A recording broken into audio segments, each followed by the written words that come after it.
이제 나누고 그리고 그 말씀을 통해서 교훈을 얻고자 합니다.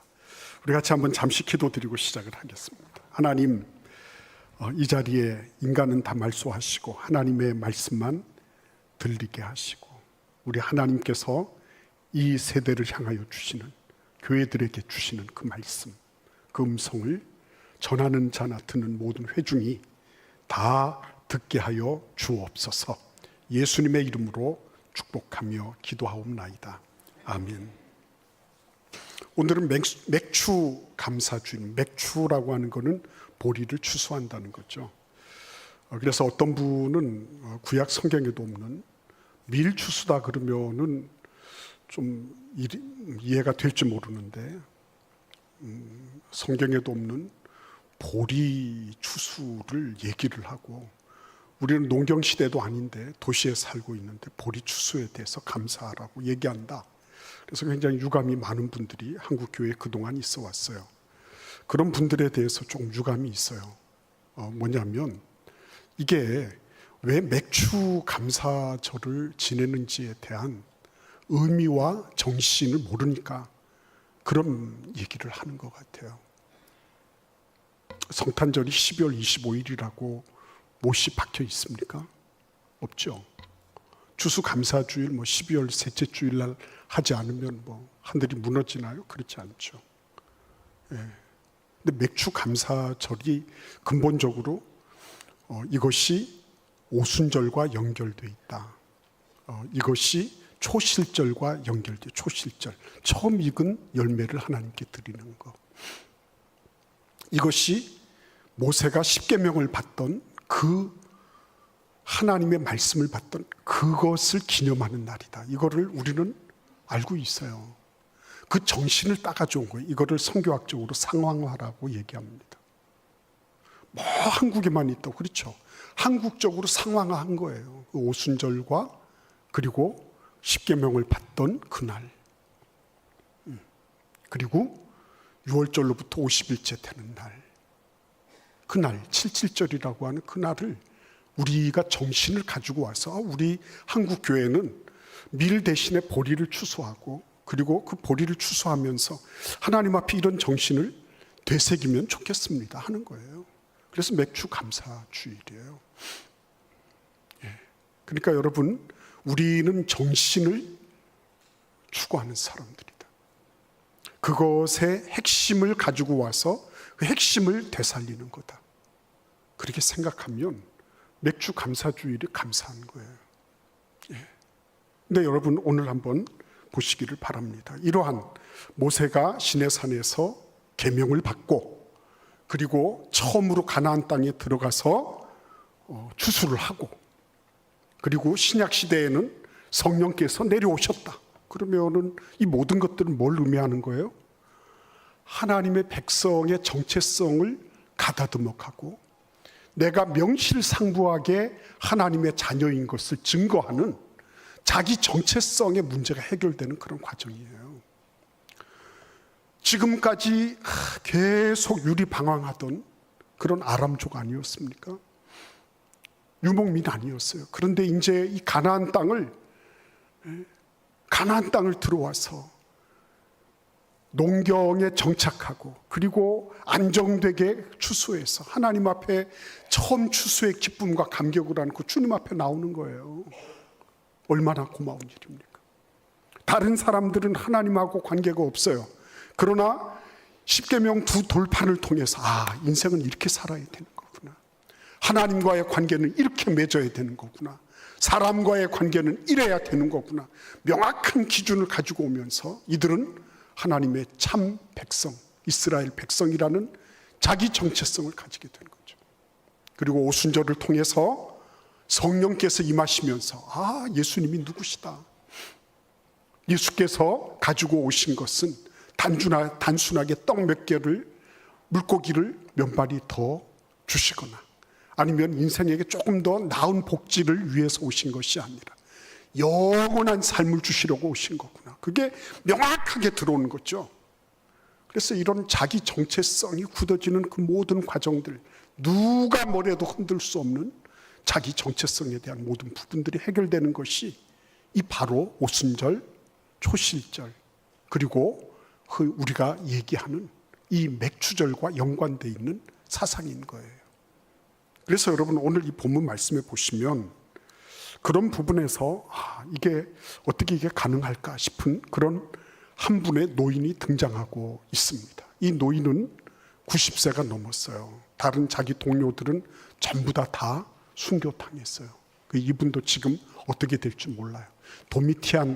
도미티아누스, 도미티안 이렇게 얘기하기도 합니다. 그 황제가 지금 완전히 이 광기에 완전히 압도당했어요. 그래가지고 자기가 신인데 내가 살아서 신 노릇을 하려고 하는데 아니 또 다른 신이 있다고 그러니까 이게 기분이 아주 안 좋은 거예요. 그래서 수많은 교회를 박해를 하고 그리고 수많은 사람들을 핍박을 하면서 그 와중에 요한이라고 하는 이분도 반모섬이라는 곳에 유배를 당하게 된 것입니다. 근데 놀랍게도 이런 정체성이 혼란될 수 있잖아요. 본인은 예수님하고 함께 했던 사람.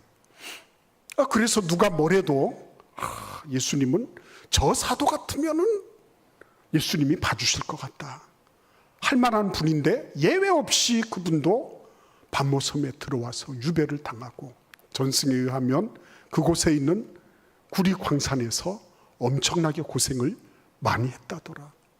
물도 부족하고 먹을 것도 없고 그곳에 있는 모든 사람들이 다들 못 잡아먹어서 야단인 그런 곳에 이 노인이 90세가 넘어서 이 고생을 하고 있는 모습을 보는 거예요. 당연히 이거 하나님이 살아계시면 그러겠나 싶은 생각이 들지 않겠어요. 그렇죠?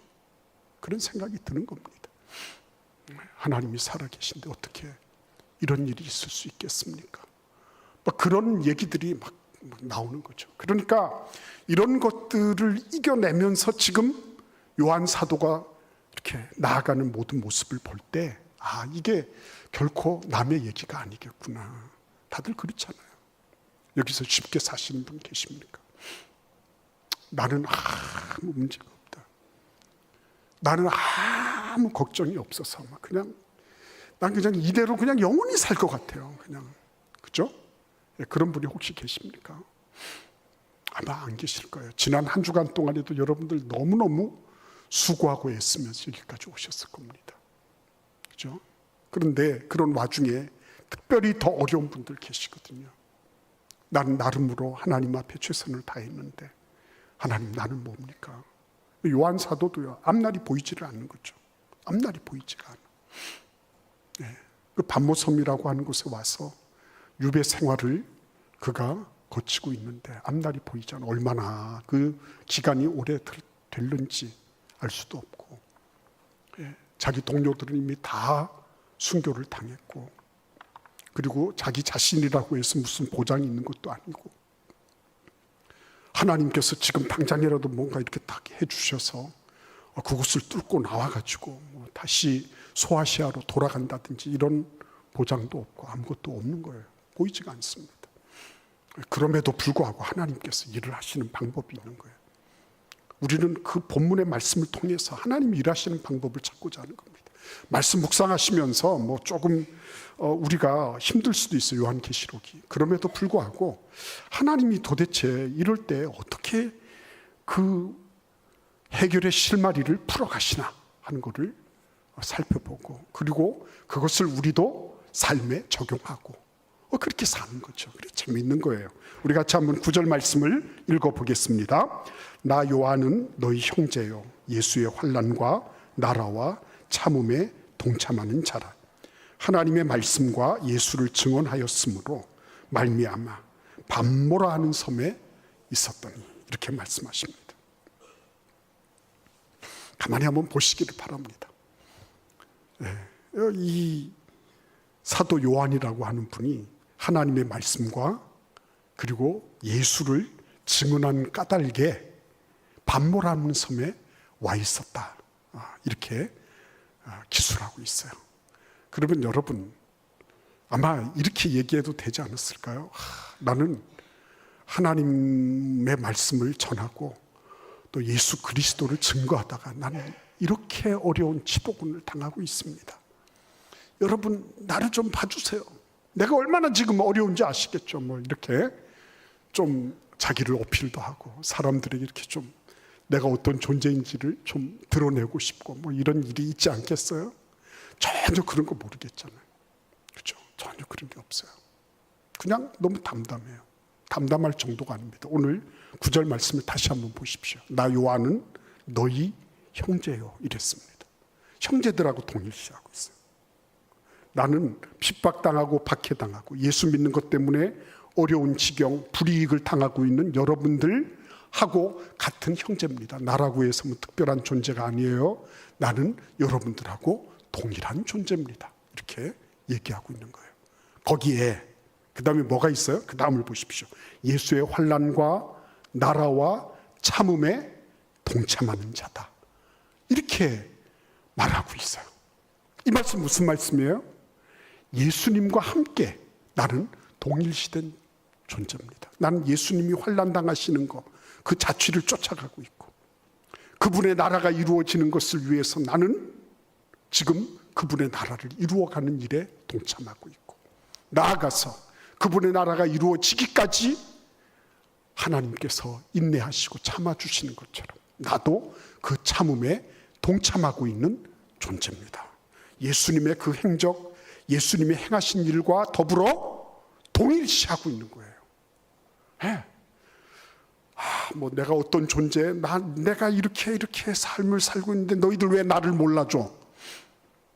나는 이런 존재인데 너희들 내가 누군 줄 알아? 이러는 상태가 아니에요.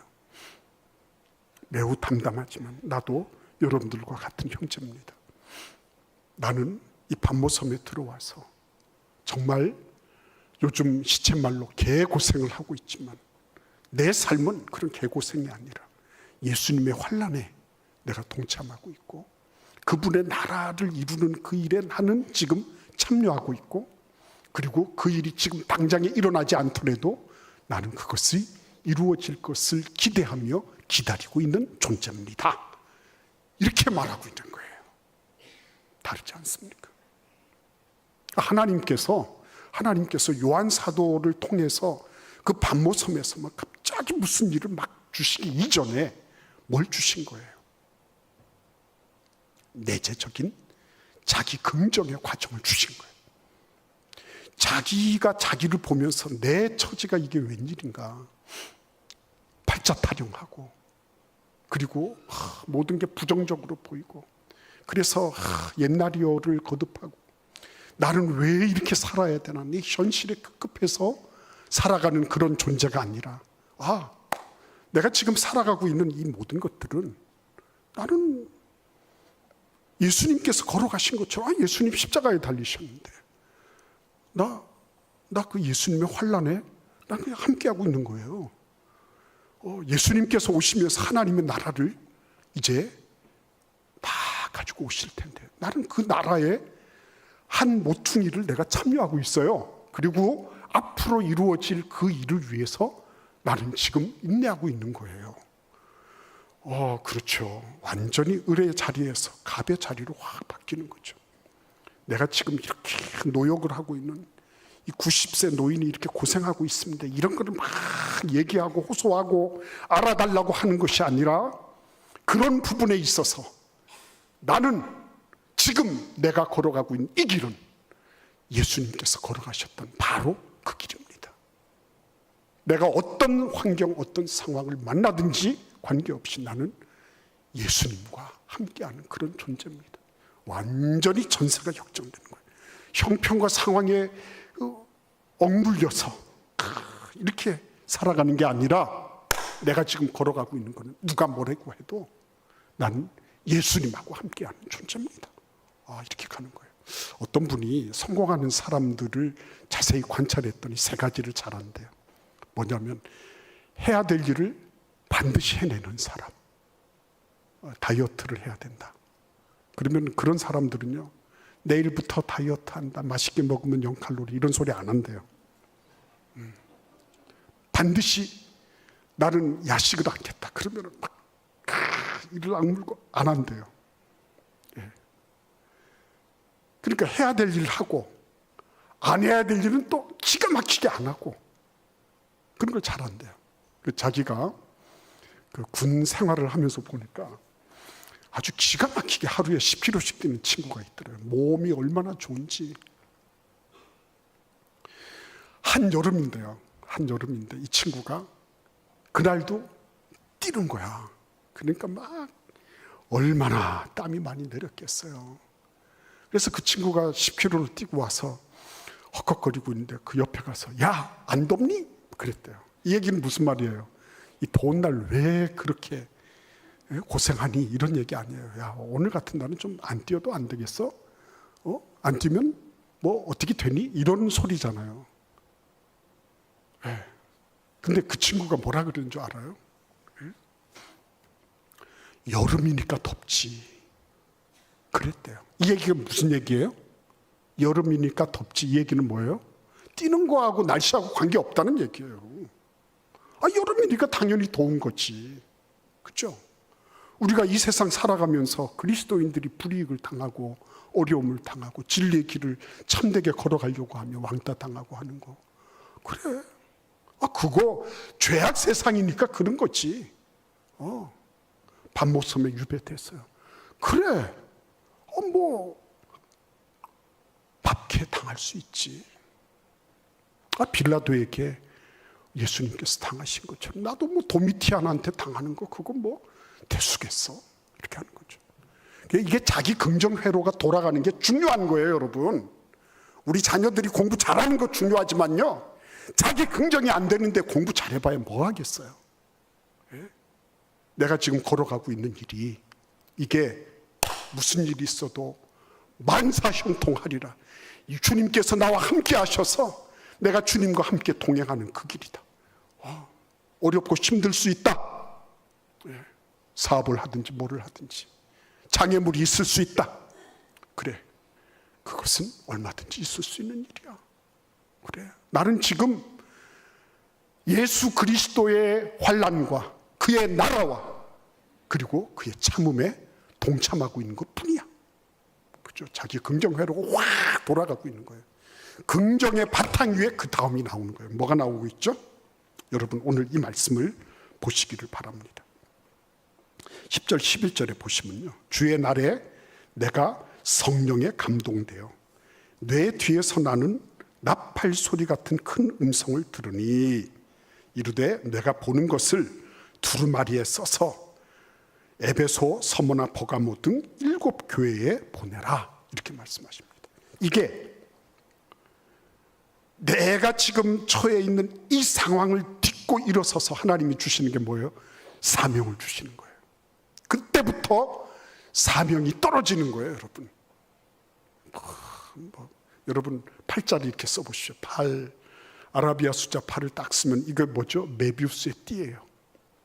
영원히 벗어나지 못하는 거예요. 내 팔자 타령하고요, 내가 왜 이런 일을 당했나, 그런 우명롱에 빠지기 시작하면요, 그러면 절대로 벗어나올 수가 없어요.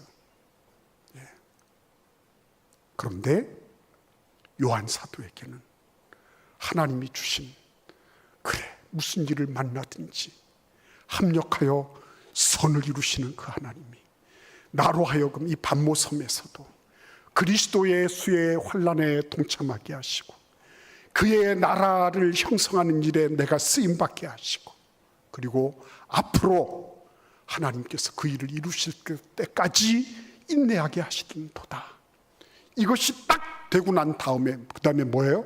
너에게 내가 사명을 준다. 이렇게 하신 거예요. 주변에 대해서, 가정에서, 어디에서든지 내가 긍정할 수 있는 것은 위대한 앞으로의 사역을 위한, 사명을 위한 위대한 뒷받침이 되는 거예요. 내가 비록 어려운 일이 있어요, 힘든 일이 있어요, 갈등과 대립이 있을 수 있어요. 없는 사람이 누가 있겠습니까? 그럼에도 불구하고 그래, 이럴 때 하나님이 뭔가 나에게 이루고자 하시는 뜻이 계실 거예요. 나는 지금은 내가 이해할 수 없지만 하나님은 뜻을 가지고 계셔.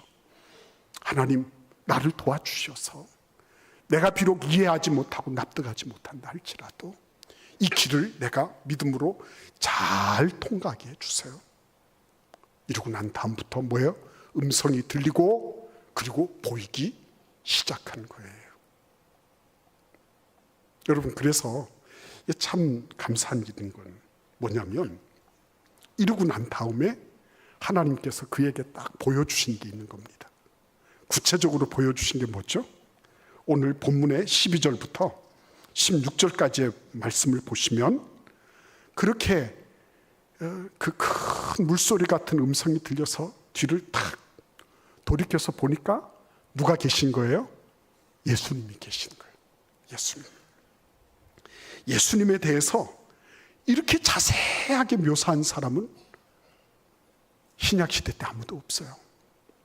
사도 바울도 세 번째 천국까지는 가봤지만 요한 사도처럼 이렇게 오랫동안 예수님을 보고 그리고 오랫동안 천국의 면면을 다 탐방해 본 사람은 아무도 없어요. 이 90이 넘으신 노인 아닙니까?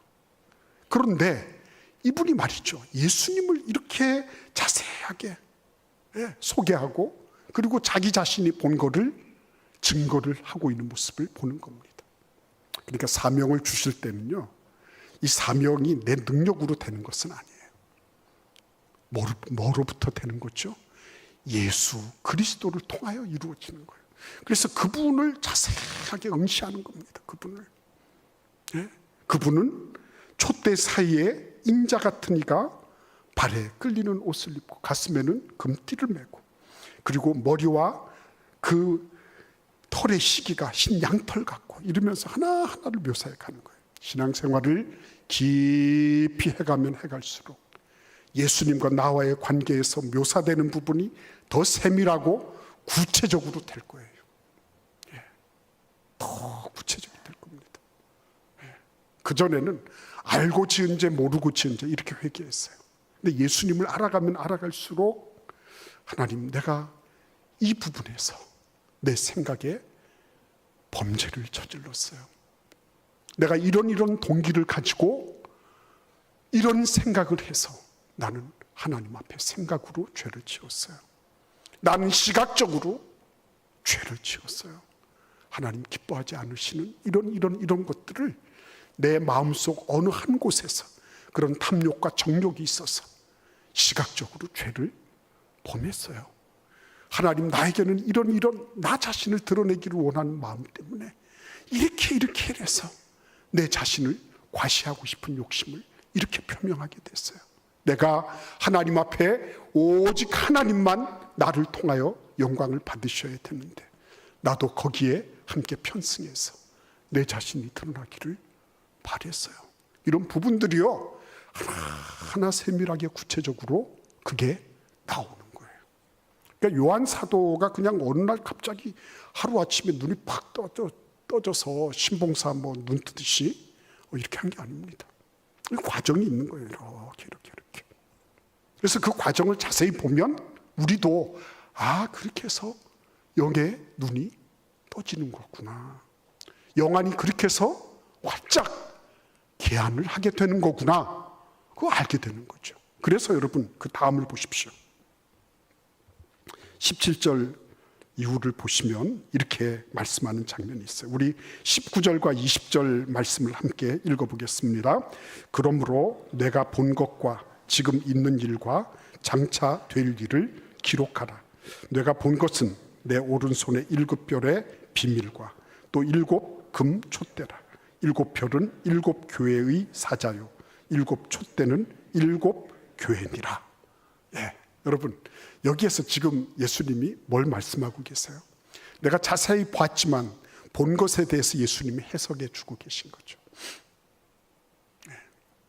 7 촛대는 7 교회고 빛나는 별은 7 교회의 사자들이다. 그렇죠? 이게 해석이 되기 시작하는 거예요. 이게 해석이 되는 거예요.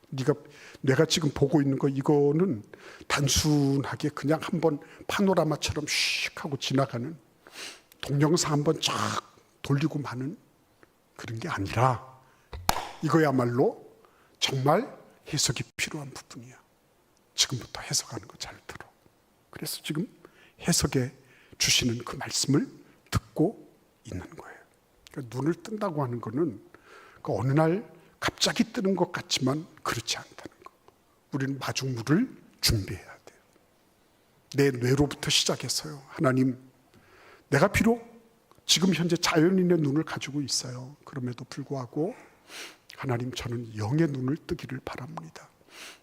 이 세상에 보이는 물리적인 세계만 보지 않게 하시고 보이지 아니하는 세계도 보게 해 주십시오. 그렇죠? 그래서 하나님이 해주신 게 뭐예요? 내 뇌리 속에 잠겨있는 긍정 회로를 돌리게 해주시고 을이 갑으로 바뀌어지게 해주셨어요. 두 번째는 어떻게 해주셨죠? 성령을 통해서 일을 해주셨어요. 성령, 오순절, 맥주 감사절, 이게 참 기가 막히게 잘 어울리잖아요. 그죠? 근데 성령께서 오셔서 하신 일이 뭡니까?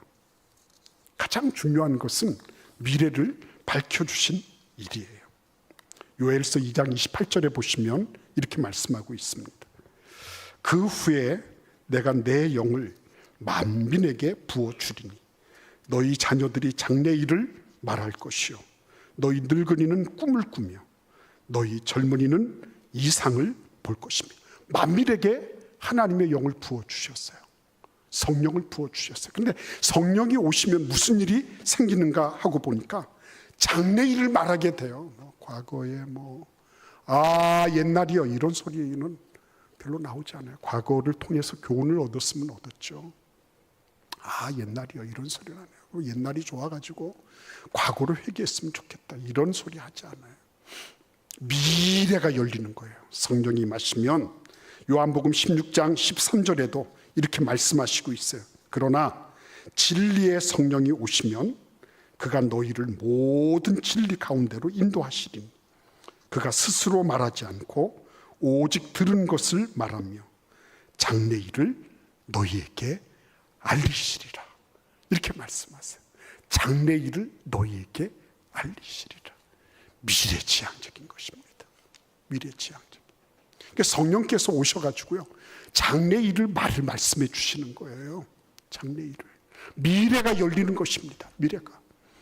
답답하게 현실에 막혀가지고 과거에 발목 잡히고 현실의 장벽에 눌리고 그래서 캄캄한 가운데 있는 그런 인생들을 향하여 자칫 그렇게 될 수 있는 요한 사도를 향해서 성령이 계셔.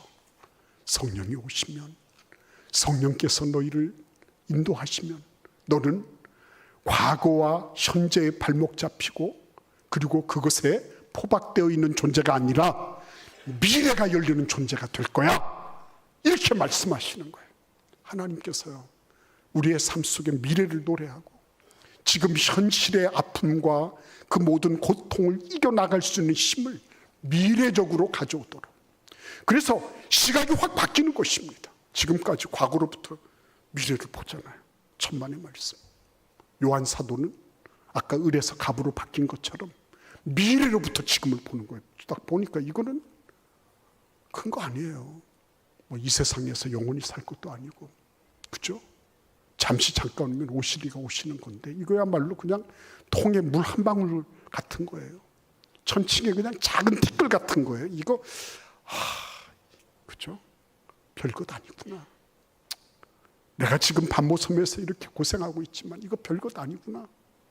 이것도 다 지나가는 것이고, 하나님의 관점, 미래의 관점, 미래로부터 오실 하나님의 나라의 관점으로 보면 이거는 내가 하나님의 나라, 예수 그리스도의 환란에 동참하고 그분의 길을 쫓아가고 닮아가는 일에 있어서 이거야말로 정말 기가 막힌 찬스구나. 그렇죠? 확 바뀌는 거죠. 그래서 여러분, 오늘 이 말씀에 보시면 결국은 이 노사도는 90이 훨씬 넘었음에도 불구하고요, 사명의 길을 걸어갑니다. 어떤 속담에 이런 얘기가 있어요. 많은 사람들은 21살에 죽는데 65세까지 묻히지 않는다 그랬어요. 이 얘기가 무슨 얘기예요? 21살에 이미 죽었어요. 그 사람은 정신적으로나 모든 영역에서 현실에 그냥 굴복하고 살아.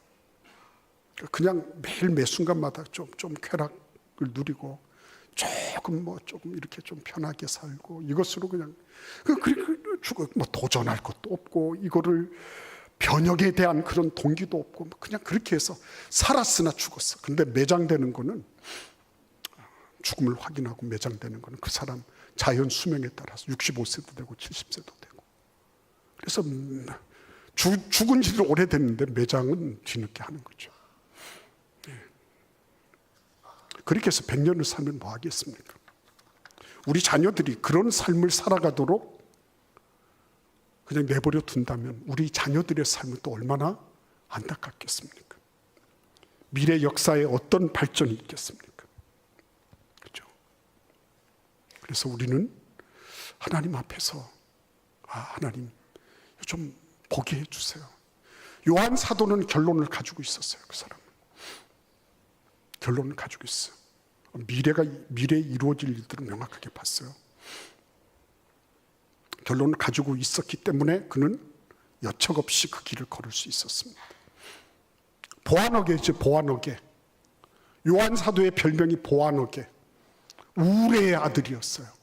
얼마나 화를 잘 내고 조금만 뭐 하면 바로 떨고 따져 들고 했던 그런 사람이었습니다.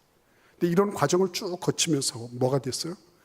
사랑의 사도로 변모됐어요. 사랑의 사도로. 왜냐하면 결론을 딱 보니까 이게 막 그렇게 할 일이 아니야. 이게 뭐 그렇게 뭐 날씨도 더운데 막 이렇게 막 짜증내고 뭐 이렇게 할 일이 아니야. 딱 보니까 이거는 뭐 그냥 괜찮아. 그냥 넘겨. 그래도 다 하나님의 나라에 다 하나님께서 일하셔. 괜찮아. 다 하나님께서 합력하여 선을 이루실 거야.